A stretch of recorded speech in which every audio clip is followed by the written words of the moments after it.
Só para compartilhar que a gente acabou de finalizar uma pesquisa aqui no Presídio Feminino do DF e que eu fiz um estudo comparativo entre as mulheres heterossexuais, bissexuais e homossexuais do presídio para ver em qual situação as lésbicas se encontravam. E para também lembrar que eu já tinha da visibilidade lésbica, que bissexual, e dentro dos dados a gente encontrou que as mulheres lésbicas elas estavam nos piores indicativos de todo o presídio. Eram as mulheres mais negras, o presídio já é um lugar negro, né?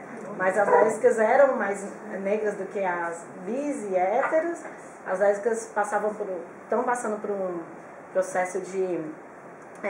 são medicadas mais, então elas têm um atendimento psiquiátrico maior dentro do presídio, elas não têm acesso a preservativos, então a gente também entra na questão da AIDS e do HIV, como isso está sendo tratado dentro do presídio, e de menor escolaridade, com penas maiores, porque o perfil dos crimes das lésbicas estão mais no estelionato, em furto, e tendo uma pena maior, elas ficam mais tempo presas do que as heterossexuais.